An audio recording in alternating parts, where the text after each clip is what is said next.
It is much easier for those whose vocation is to focus solely on what ought to be. We must recognize and celebrate our significant progress. Nigerians today have access to better education and healthcare than in 1960.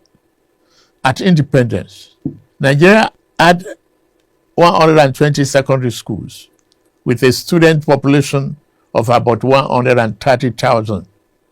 Available data indicate that as of year 2024, there were more than 23,000 secondary schools in our country. At independence, we had only the University of Ibadan and Yaba College of Technology as the two tertiary institutions in Nigeria. By the end of last year, there were 274 universities, 183 polytechnics, and 236 colleges of education in Nigeria, comprising federal, state, and private institutions. We have experienced a significant surge in growth across every sector of our national life since independence. In healthcare, infrastructure, financial services, manufacturing, telecommunications, information, technology, aviation and defense, among others. Our country has experienced both the good and the bad times in its 65 years of nationhood. As is normal for every nation and its people, we fought a bitter and unavoidable civil war, experienced the military dictatorships, and lived through major political crises. In all this, we weathered every storm and overcame every challenge with courage, grit, and uncommon determination. While our system and ties that bind us are sometimes stretched by insidious forces opposed to our values and ways of life, we continue to strive to build a more perfect union where every Nigerian can find better accommodation and find purpose and fulfillment. Fellow compatriots, this is the third time I will address you on our independence anniversary since I assumed office as your president on May 29, 2023. In the last 28 months of my administration, like our founding fathers and leaders who came before me, I have committed myself irrevocably to the unfinished nation-building business. Upon assuming office, our administration inherited a near-collapse economy caused by decades of fiscal policy distortions and misalignment that had impaired real growth. As a new administration, we face a simple choice: continue business as usual and watch our nation drift, or embark on a courageous fundamental reform path. We chose the path of reform. We chose the path of tomorrow over the comfort of today. Less than 3 years later, the seeds of those difficult but necessary decisions are bearing fruits. In resetting our country for sustainable growth, we ended the corrupt fuel subsidy and multiple foreign exchange rates that created massive incentive for a rentier economy, benefiting only a tiny minority. At the same time, the masses received little or nothing from our commonwealth.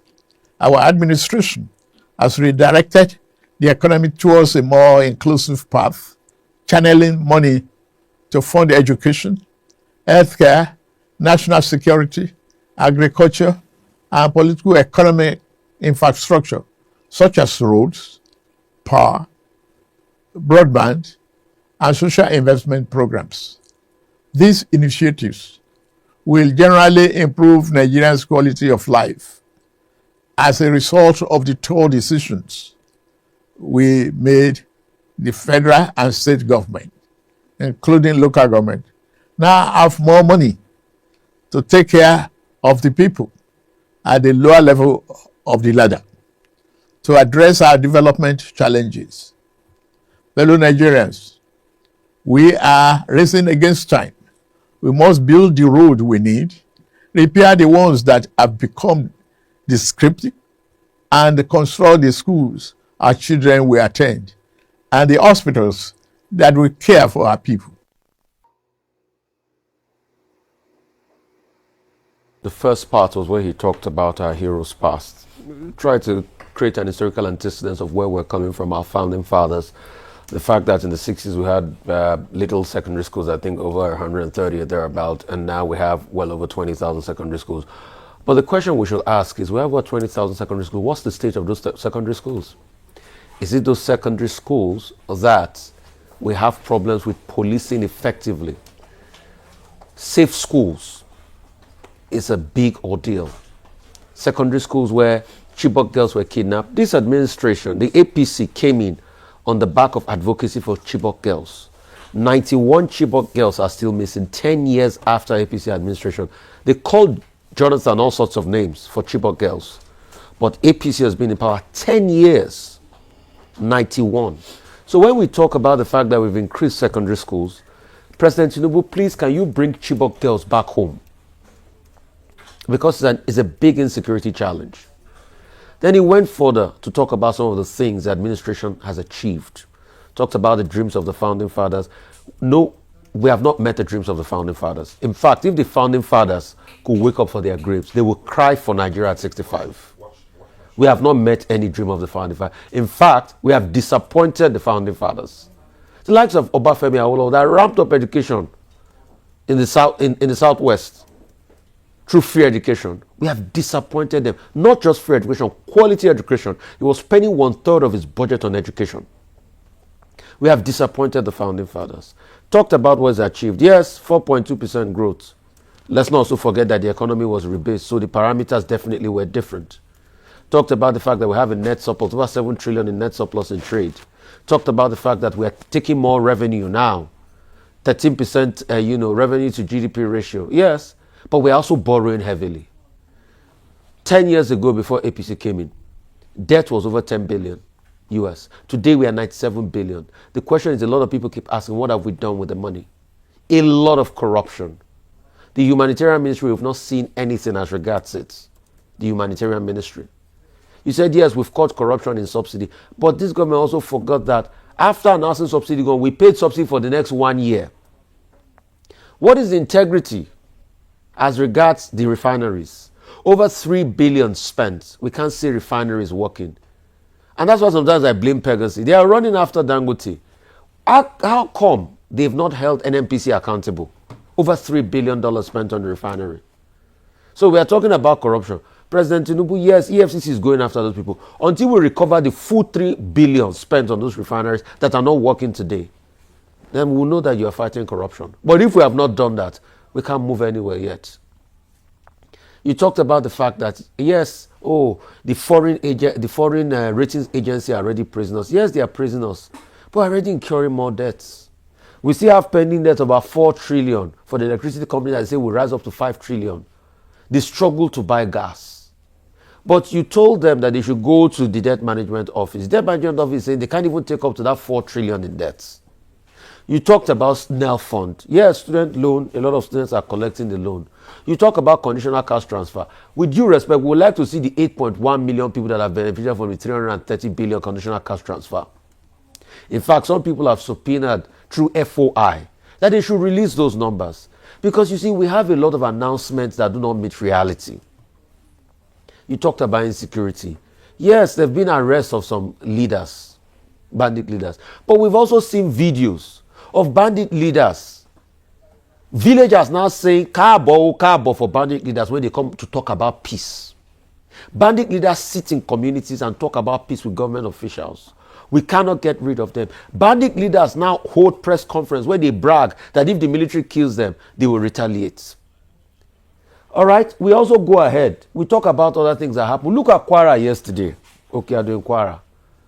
As at yesterday, I have not seen the president's officials give out a statement as regards what's happening. The people are saying that they don't have confidence in the military.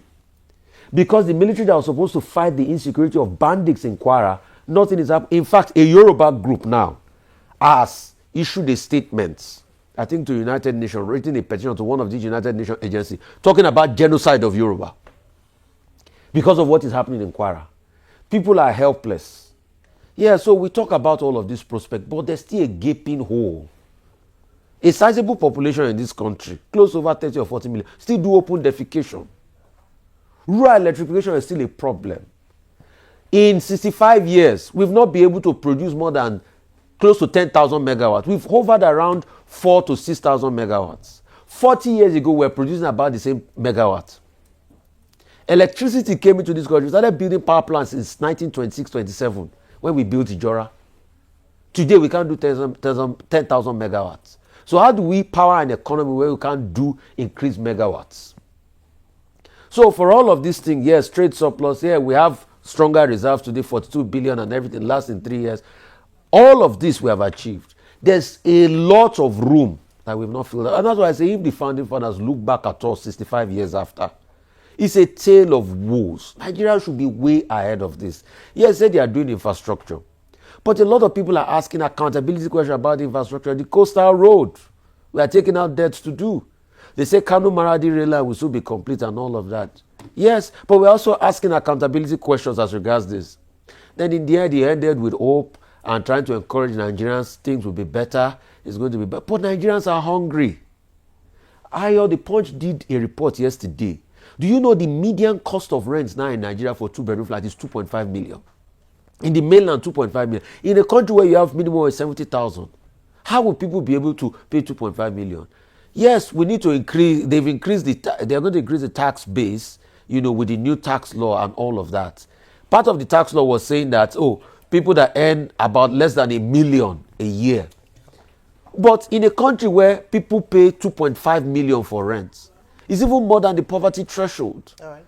In parts of the country. So when you look at that, there's a lot more that needs to be done. It's not just about talking about hope and everything. Yes, some things have been done, but we need a lot more for this country to be more conducive.